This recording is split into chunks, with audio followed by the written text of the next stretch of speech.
요즘 가정의 달을 맞이해서 지난주부터 가정에 관한 메시지를 전하고 있습니다. 제가 이 가정에 관한 메시지를 전할 때에 여러분과 함께 세태가 엄청 변했다는 것을 절감하고 있습니다. 요즘 결혼이라고 할 때 젊은이들 사이에는 꼭 해야 되는가? 라고 하는 질문이 반문으로 던져집니다.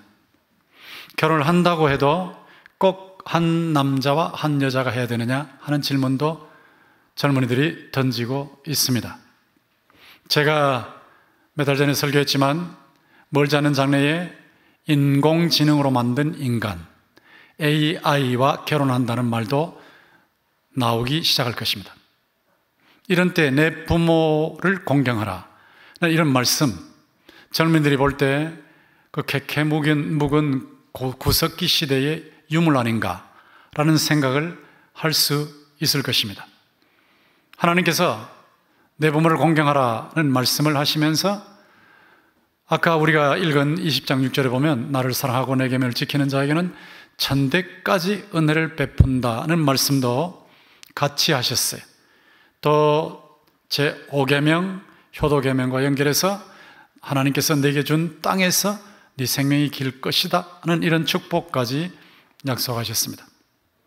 요즘의 세대 속에서 효도의 계명이 어떤 의미가 있을까요? 요즘의 세대 속에서 효도와 관련된 축복이 어떤 의미를 갖게 되는 것일까요?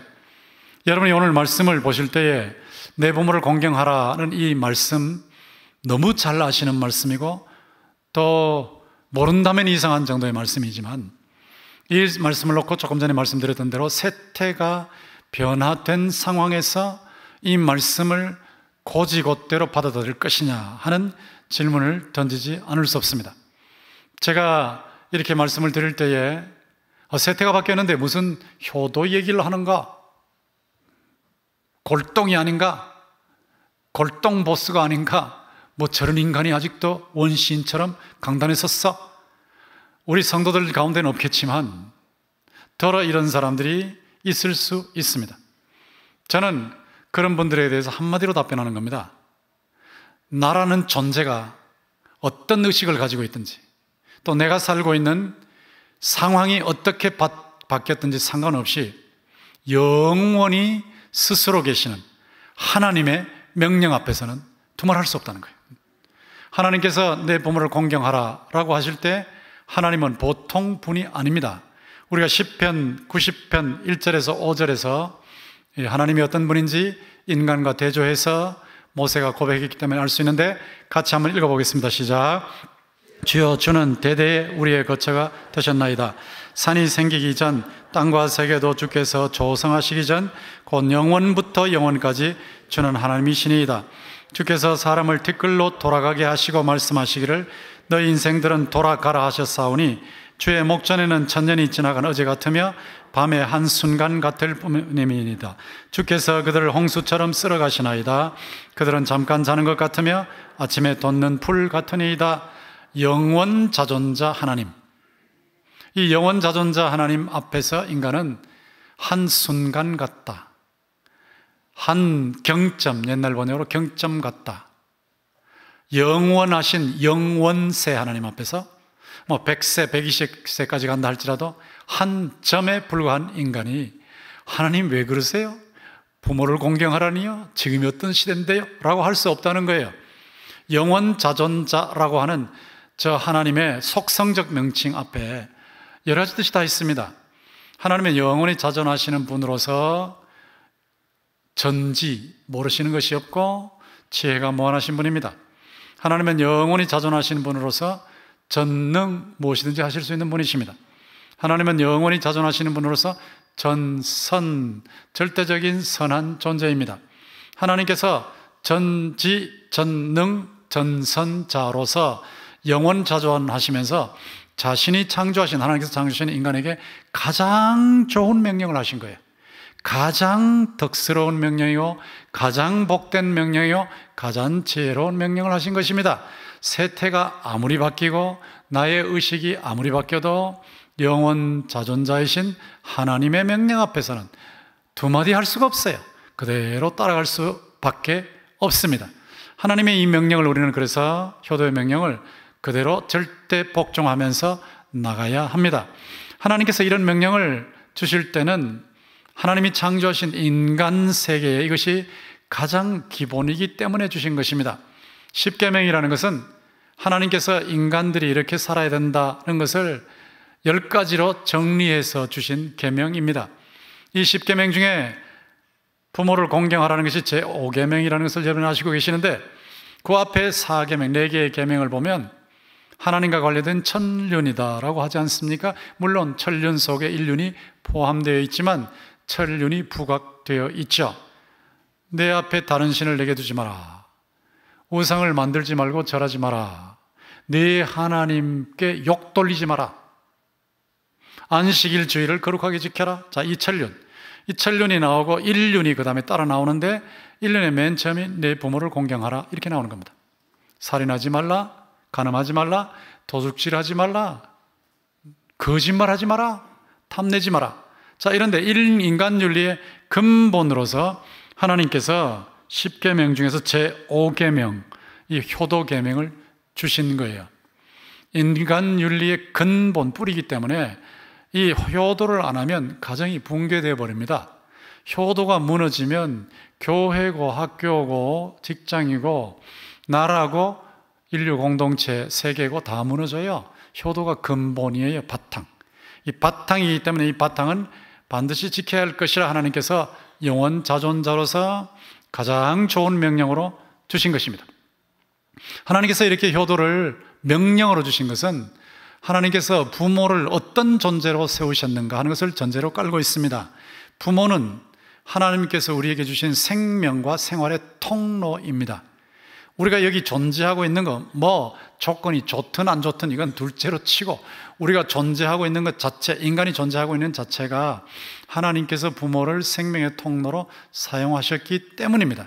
하나님께서 부모를 생명의 통로로 사용하셨기 때문에 생명의 통로인 부모는 그만큼 중요한 겁니다. 부모를 무시하고 멸시하고 홀대하는 것은 자신의 생명을 짓밟는 것입니다. 그처럼 어리석은 것은 없습니다.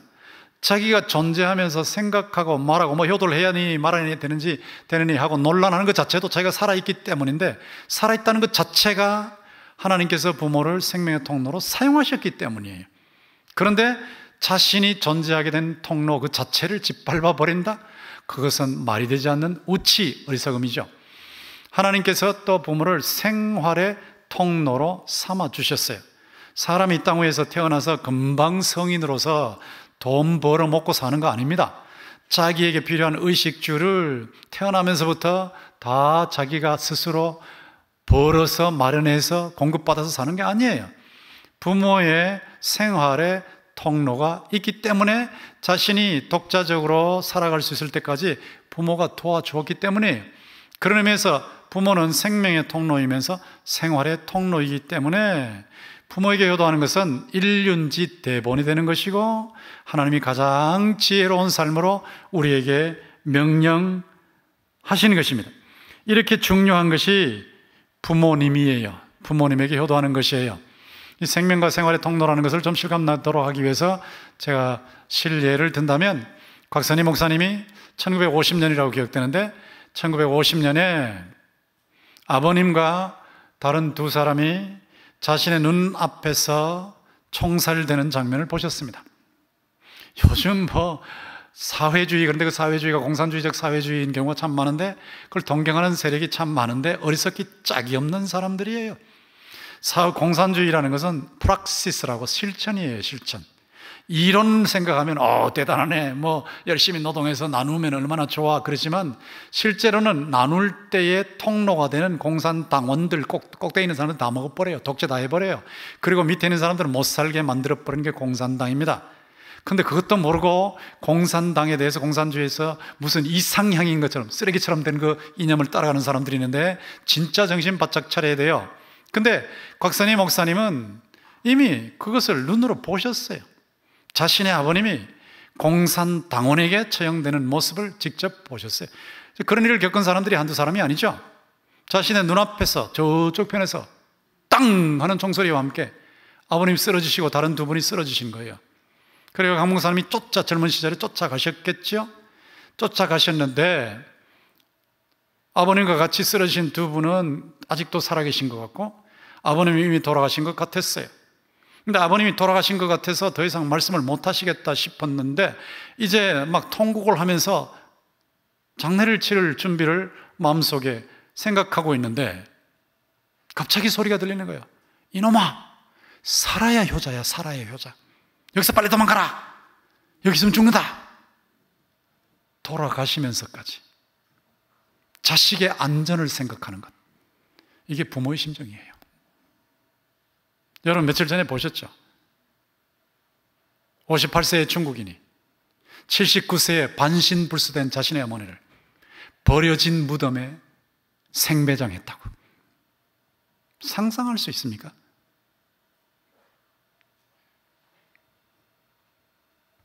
며느리가 신고해서 경찰에 가서 그 어머님을 건졌는데 어머님이 3일이 지났는데도 살아계신 거예요. 근데 옆에서 들려오는 말이, 이 아들이 말이야 어머니를 생매장했으니까 이제 중형을 받겠네, 이런 이 소리가 들리니까 아들에 의해서 생매장 당했던 그 어머니, 아들이 중형을 받을까, 아들 걱정을 하신 거예요. 아들 걱정. 이게 부모의 심정이라고요. 이런 부모를 짓밟아 버려요? 무시하고 홀대하고 의절하고 버리고 그 다음은 안 하겠어요? 있을 수 없는 거예요.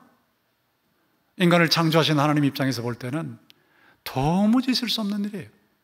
하나님께서 내 부모에게 효도하라고 하는 건 우리에게 잘되게 하시기 위한 것이고 인간의 윤리의 근본이고 하나님께서 부모님을 생활과 생명의 통로로 삼으셨기 때문에 반드시 우리는 효도를 해야 합니다. 제가 보니까 어떤 시인이 치매에 걸리기 시작하신 어머님이 누워 계신 모습을 보고 하염없이 울면서 시를 읊었어요. 제가 일부분을 소개를 하는데 이렇습니다. 오늘 새벽에는 마른 삭정이가 뭔가 제가 찾아보니까 산나무에 말라 붙어있는 죽은 가지입니다. 산나무에 말라 붙어있는 죽은 가지가 삭정이에요. 마른 삭정이처럼 주무시는 어머니 얼굴을 보고는 잠자리에서 하염없이 눈물을 흘렸다.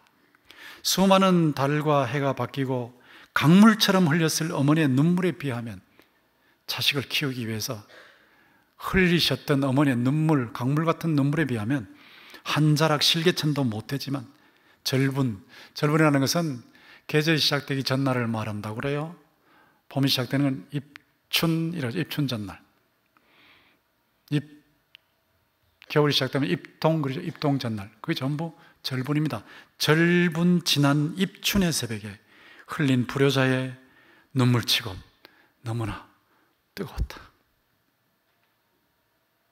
이 시를 들으시면서 어떤 생각이 나세요? 우리 모두 가슴이 아리지 않습니까? 효도를 한다고 하지만, 또 했다고 하지만 제대로 하지 못한 아픔이 우리 모두에게 있지 않습니까? 저도 이런 아픔을 가지고 여러분 앞에 겸손하게 하나님의 말씀을 나누고 있는 겁니다. 하나님께서 부모님을 생명과 생활의 통로로 사용하셨기 때문에 우리는 두말할 필요가 없어요. 나의 의식이 어떠하든 상황이 어떠하든 상관없이 내 부모를 공경하라는 말씀에 달갑게 순종해야 하는 것입니다. 이게 하나님의 입장에서 이런 것인데 인간으로 내려가서 보면 인간의 도리입니다. 자녀들의 도리가 부모에게 효도하는 것입니다. 그게 어째서 도리냐라고 할 때 여러분, 부모에게 불효하면 불효하는 만큼 양심에 찔림이 있어요. 정상적인 사람이라면. 물론 양심도 여러 종류가 있죠. 양심이라고 할 때 다 똑같은 건 아니죠. 분명히 어떤 사람의 양심은 어린아이 살갗 같고 조금만 꼬집어도 금방 아픈, 어떤 사람의 양심은 손바닥 같고 어떤 사람의 양심은 발바닥 같고 어떤 사람의 양심은 코끼리 발바닥 같죠. 그런데 아무리 불도장을 맞아서 마비된 양심도 어머니 아버지를 생각하면 조금이라도 움직임이 있어요. 가나안 농군학교에 교장으로 일하셨던 김용기 장로님의 아드님 되는 김평일 장로님, 내리사랑 올리효도라는 책을 썼죠. 저는 벌써 이미 십몇 년 전에 그 책을 읽고, 그 전에 그때 동시교회 오셨으면 이미 제 설교에서 그 언급하는 걸 들으셨을 거예요. 내리사랑은 너무나 자연스러운데 올리효도는 왜 이렇게 안 될까 하는 그런 책이죠. 그런데 그 책 저자이신 김평일 장로께서 사형수들 앞에서 강의를 하는 거예요. 사형수들 앞에서 강의를 하는데 2시간 강의 중에 사형수들이 관심을 보이지 않는데요. 보통 얘기는 관심을 보이지 않는데, 그런데 어머니 얘기하고 아버지 얘기하고 효도 얘기하면 그 강의를 듣던 사형수들이 얼굴을 돌린대요. 그리고 제자리로 또 돌아오는데 얼굴 딱 보면 눈이 붉어져 있대요. 어떤 사형수들은 눈물을 뚝뚝 떨어뜨린다는 겁니다. 사형수도 부모에게 불효하는 것이 아픈 거예요. 가슴이 찔리는 거예요. 양심이 불편하기 때문이에요. 우리가 불효하면 그만큼 양심이 불편해요. 효도하면 그만큼 양심이 편해요. 물론 완벽하게 편할 수 없겠죠. 그러나 살아갈 만큼 편해진단 말이에요. 이게 하나님이 내셨기 때문에, 인간의 도리로 내셨기 때문에 이 양심의 반응이 분명히 있는 겁니다. 효도라는 것을 여러분이 하시면 권위 질서가 세워져요. 교회에서도 말 듣지 않고 어른들 우습게 알고 스승 우습게 하고, 학교에서도 선생님이 말하면 초등학교 1학년, 2학년, 3학년이 환갑이 가까워진 선생님이 말을 하는데 막 대들고 욕을 바가지로 하고, 그거 집에서 효도의 본을 못 보았기 때문이에요. 효도의 교훈을 받지 못했기 때문이에요. 효도의 본을 보고 효도의 교훈을 받은 아이들은, 사람들은 밖에 나가서 어른들을 알아봅니다. 어른을 알아보지 못하면 질서가 없어져 버려요. 생명의 통로, 생활의 통로인 부모를 알아보지 못하면 가정의 질서는 완전히 깨져버리죠. 만약에 인간 사회에 니도 한마디 나도 한마디 다 똑같은 한마디다 하고 만약에 막 대놓고 싸우라고 해보세요. 108의 노인이든 인제 금방 태어나서 좀 자라나가지고 말하기 시작하는 아이든 막 싸움 붙여 넣어보세요.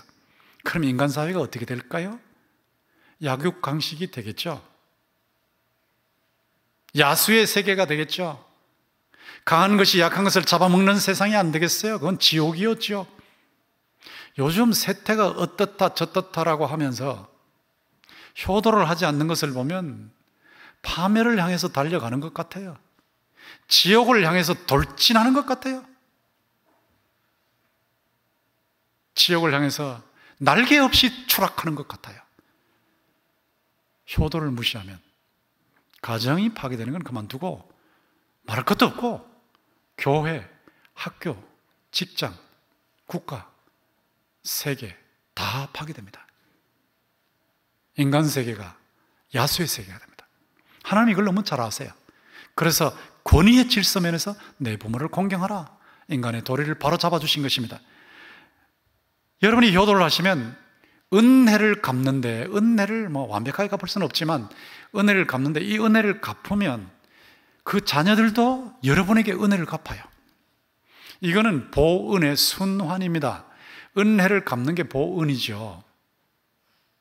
제가 참 안타까운 것은 친정 어머니께서 65세 정도 되시면요 거의 다 똑같아요. 50대 조금 지나가면 벌써 눈이 어두워지고 고혈압, 당뇨, 관절염 중에 하나는 다 걸리고, 안 그런 사람은 있습니까? 다 있죠. 병 다 있죠. 병이 다 있지만 그 병을 달래고 사는 게 연로하신 분들이라고요. 운동도 하시고 좀 쉬시기도 하시고 약도 드시고 좀 관리를 하시면 달래는 건데, 이거 안 달래버리면 썽을 내죠. 병이 썽을 내면 고통스러운 거예요. 힘드는 거예요. 그게 연세가 드신 분들의 삶이에요. 근데 65세 된 어머니가 오셨는데 아들, 딸 맡겨놓고 청소 다 시키고 밥하는 거 다 시키고 빨래 다 시키고, 근데 어머니는 딸을 사랑하니까 또 자식들, 손자, 손녀들이 너무 귀하니까 다 해주시죠. 그렇지만 허리가 어떻게 되겠어요? 꺼부랑해서 말 한마디 안 하시고 그야말로 삭정이처럼 산 나무에 붙어있는, 말라붙어있는 죽은 가지처럼 되시는데 그런 모습을 자식들한테 보여서 되겠습니까? 그러면 그 자식이 그 어머니의 불효의 모습을 보고 뭘 배우겠어요? 불효의 악순환이 이루어져요. 불효의 악순환. 불효의 악순환은 가정과 가문을 망치는 거예요. 그런데 말 한마디를 해도 부모님에게 따스하게, 눈빛도 따스하게, 용돈도 대드리려고 애를 쓰고 최선을 다해서 명절되면 찾아뵙고 전화도 드리고 이렇게 섬기는 모습을 자녀들이 본단 말이에요. 자녀들이 보면 그 자녀들이 그것을 보고 배우는 거예요. 자기도 성인이 되면 자기의 부모님에게 그렇게 하는 겁니다. 이게 효도의 선순환이에요. 선순환. 저는 아주 본능적인 호소를 하는 거예요. 효도하지 않은 사람들에게 본능적인 호소. 당신 지금 그렇게 하는 거 똑같이 당해. 당신 지금 부모님의 피눈물을 흘리면 당신도 똑같이 피눈물을 흘린다. 그걸 생각하지 못한다면 짐승이야, 짐승. 보온의 순환을 기억하셔야 돼요. 자녀된 도리로서 분명히 부모에게 효도를 해야 된다 라고 할 때 보온의 순환이 있다. 양심이 편하기 위해서도 그렇지만 사회를 바로 세우기 위해서, 가정부터 사회를 바로 세우기 위해서 필요하고, 그 다음에 보온이 순환을 하니까, 심은 대로 거두니까 반드시 효도를 해야 되는 거예요. 제가 아주 요즘은 이런 교훈이 필요한 시대가 돼버렸기 때문에 아주 기초적인, 아주 바닥의 얘기를 하겠습니다. 부모를 버리지 마십시오. 말도 안 되는 소리 하는 것 같죠? 버리고 있거든 지금. 부모를 버리지 마세요. 댁에서 모시든지 요양원에서 모시든지 요양병원에서 모시든지 어쨌든 봉양하셔야 됩니다. 부모와 의절하지 마세요. 관계 끊지 마시라고요. 아이고, 목사님 왜 그런 말씀을 강단에서? 예, 필요합니다. 지금은 이런 시대가 됐습니다. 의절하지 마세요. 아무리 마음에 안 들고 속상해도 부모님과 관계를 맺으셔야 돼요. 부모님과 의절하는 건 하나님과 의절하는 거 똑같아요. 하나님의 축복의 선을 끊어버리는 거예요. 의절하지 마시고 관계를 밀접하게 맺으십시오.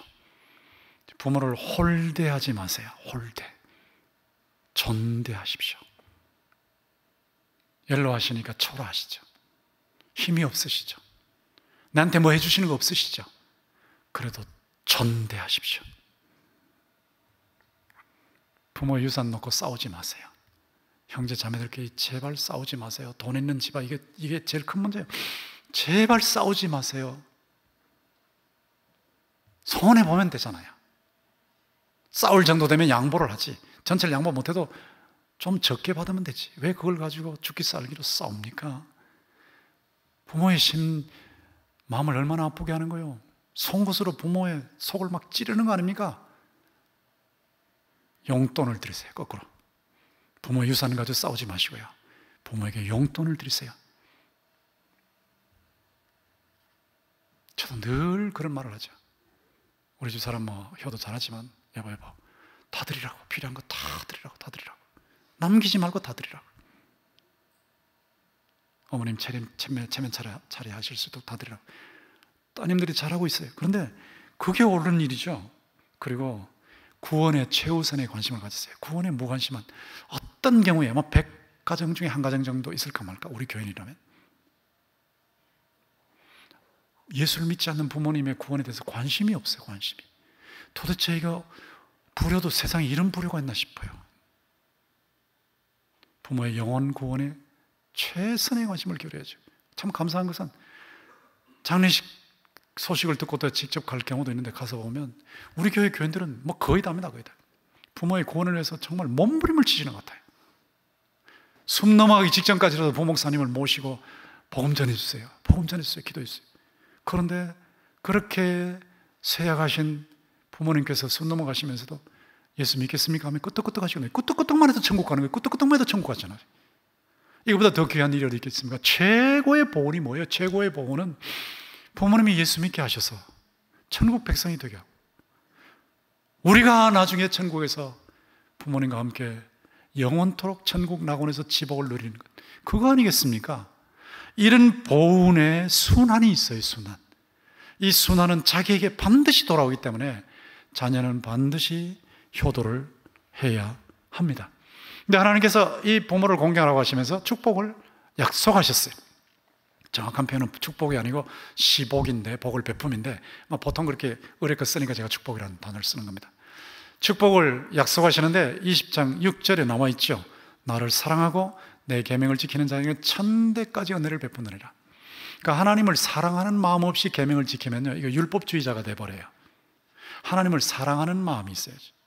부모를 사랑하는 마음이 완벽할 수는 없지만 없이 효도 막 죽으라고 이를 빡빡 갈며 한다, 그거 안 하는 것보다 낫지만 그런 건 참 진짜 효도가 아니죠. 사랑하는 마음이, 관계가 형성되면서 계명을 지키는 거죠. 나를 사랑하고 내 계명을 지키는 자에게는 천대까지. 하나님이 얼마나 효도를 기뻐하시면, 이게 20장 6절은 계명 전체에 해당되는 거거든요. 전체에 해당되는 거예요. 5계명에도 해당되는 거예요. 얼마나 좋아하시면, 효도를 좋아하시면 천대까지 은혜를 베푼다고 약속하셨을 거예요.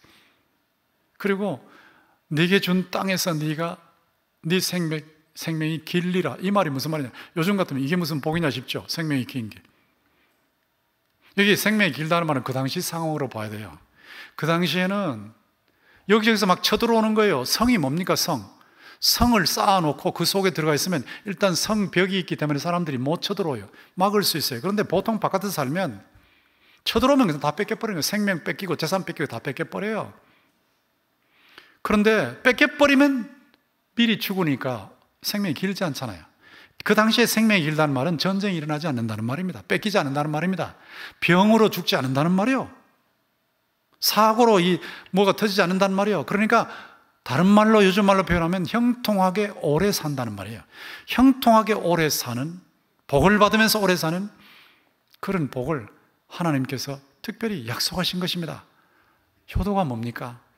효도라는 것은 부모님을 완벽하게 사랑을 못해도 사랑하는 마음으로, 부모님의 마음을 알아드리고 부모님에게 필요한 것을 공급해드리고, 부모님에게 무슨 일이 있으면 그걸 자녀가 처리해드리고, 용돈도 물론 드리면서 부모님이 구원받도록 해드리고 편하게 지내실 수 있도록 해드리는 거예요.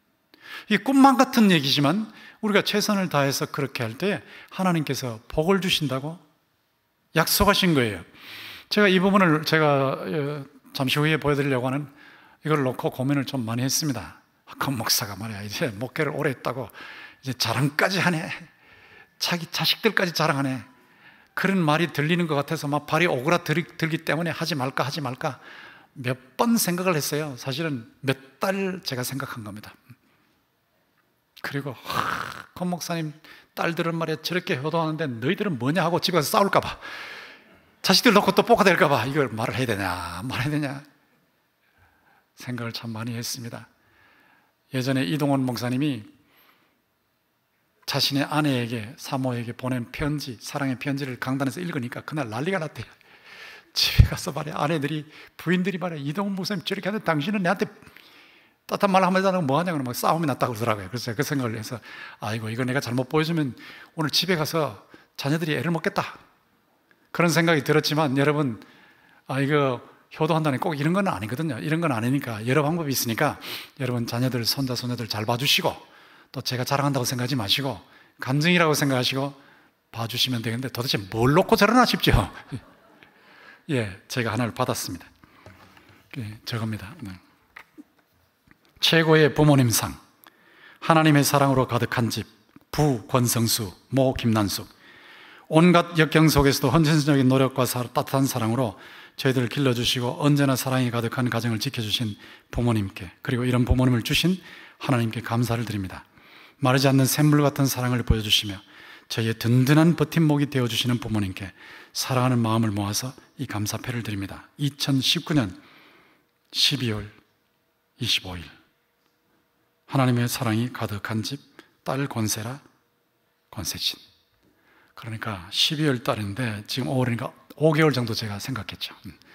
이걸 보여줄까 말까. 네, 이게 나오니까 이걸 본 옆에 있는 친구들이 나도 보여, 나도 이거 만들어 드려야 되겠네. 그런다 그러더라고요. 예, 뭐 만들고 싶으면 이거 찍어가면 되니까. 부모에게 효도하는 것은 간단한 거예요. 간단한 거. 고마워하는 거예요. 감사하는 거예요. 하나님께서 부모님을 주셔서 나에게 생명을 주시고 내가 예수 믿고 이 땅에서 살게 해주신 것에 대해서 감사하는 거예요. 감사하면 그 감사의 표현이 나타나지 않겠습니까? 그게 효도입니다. 효도. 근데 하나님께서 효도하는 자에게 복을 주신다고, 효자, 효녀에게 복을 주신다고 약속하시는데 제가 반대의 경우를 들어요. 그래 정신이 바짝 들기 때문에. 하나님께서 불효를 얼마나 싫어하시는가. 잠언 30장 17절에 나오죠. 같이 읽어보겠습니다. 시작. 아벨을 조롱하며 어미 순종하기를 싫어하는 자의 눈은 골짜기의 까마귀에게 쪼이고 독수리 새끼에게 먹히리라. 까마귀도, 새끼 까마귀도, 어미나 아비 까마귀가 앉은 가지보다 높은 자리에 앉지 않는데요. 나뭇가지. 어미 까마귀가 힘이 없어서 먹을 것을 구하지 못하면 새끼 까마귀들이 먹을 것을 가지고 와서 어미 까마귀를 먹인대요. 짐승의 세계예요. 짐승의 세계. 까마귀의 세계예요.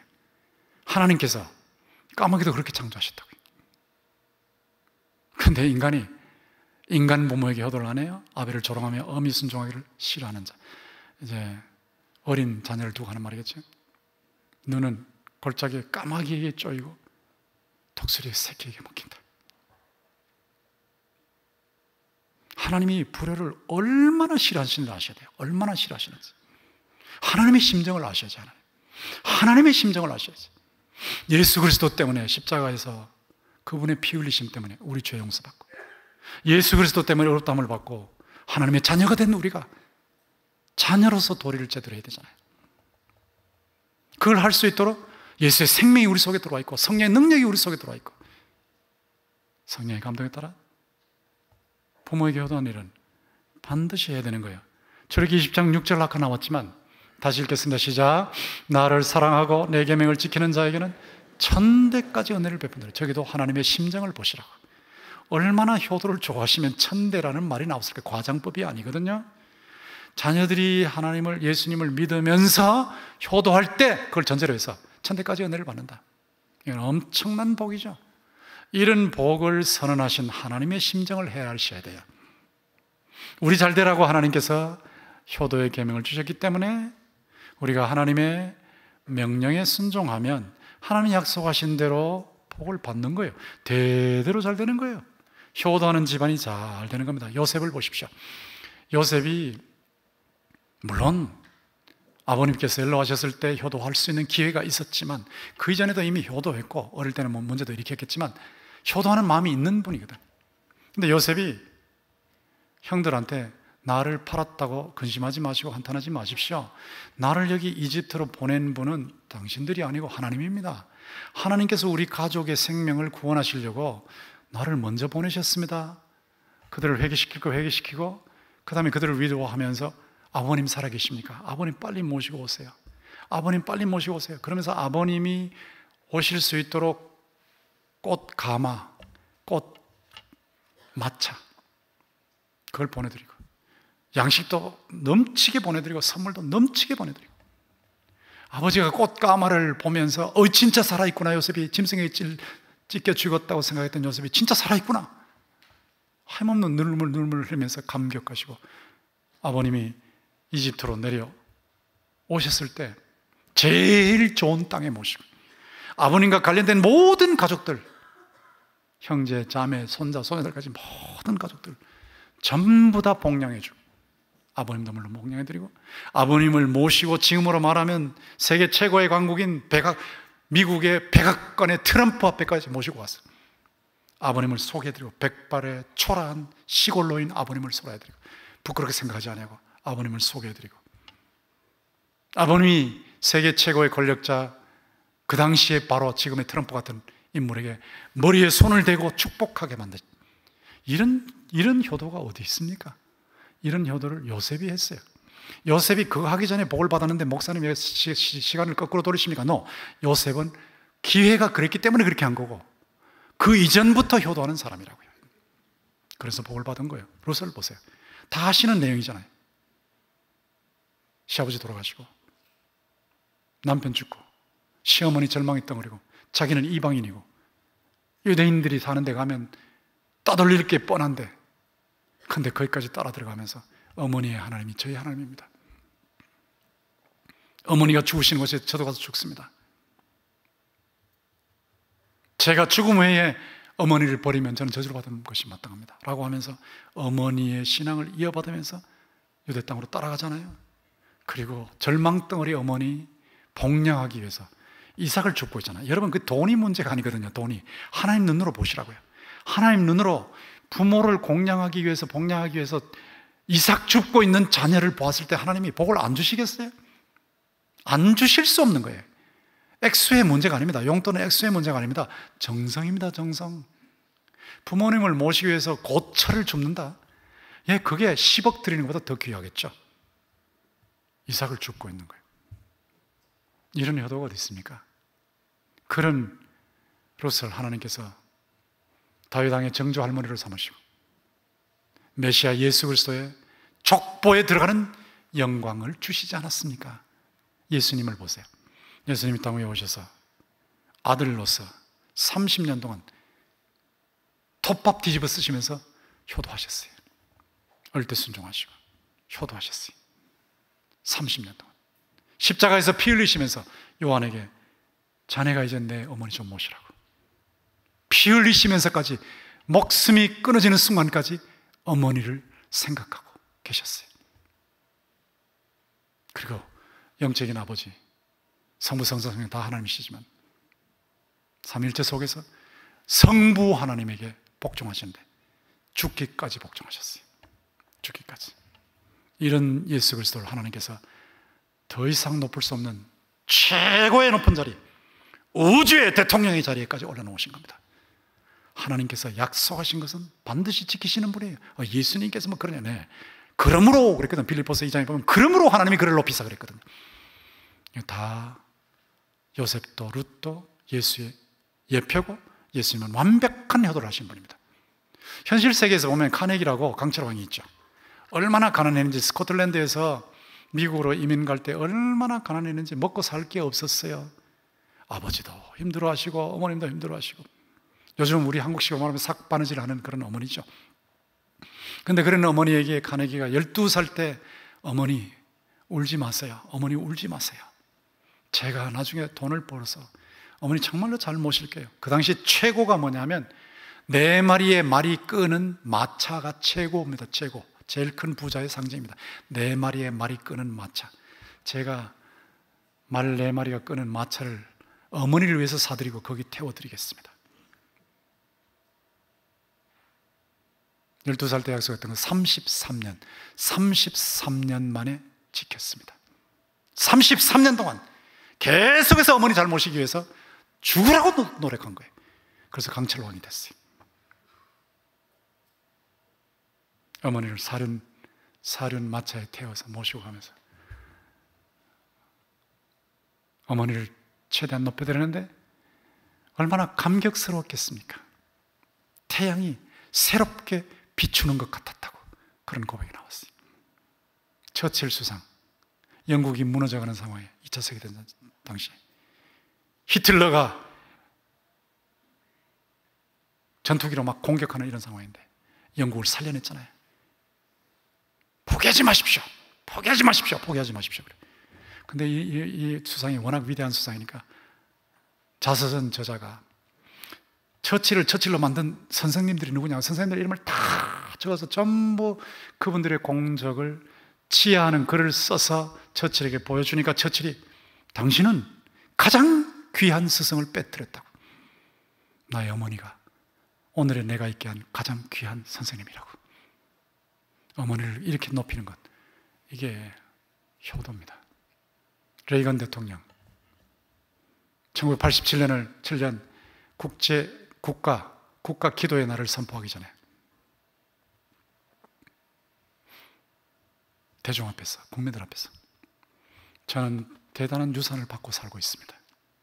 제가 어린 시절 어머니의 무릎 위에서, 여러분 어머니의 무릎 위에서 어려울 때마다 하나님을 찾고 하나님을 또 좋을 때 하나님을 찬양하고 하는 하나님과의 관계를 맺는 기도의 유산을 받았습니다. 어머니가 가장 귀한 선물을 제게 주셨습니다. 이게 효도입니다. 효도. 이제 여러분들의 결단이 필요하죠. 효도는 가변적 인간 세태에 하나님의 불변적 시복의 명령이에요. 결단을 하세요. 불효와 징벌의 악순환을 만드시겠습니까? 아니면 효도와 축복의 선순환을 만드시겠습니까? 저는 여러분과 여러분의 후손들이 효도의 본을 통해서 효도를 교훈하셔서 하나님이 약속하신 대로 천대까지 은혜를 체험하시기를 주님의 이름으로 축원합니다.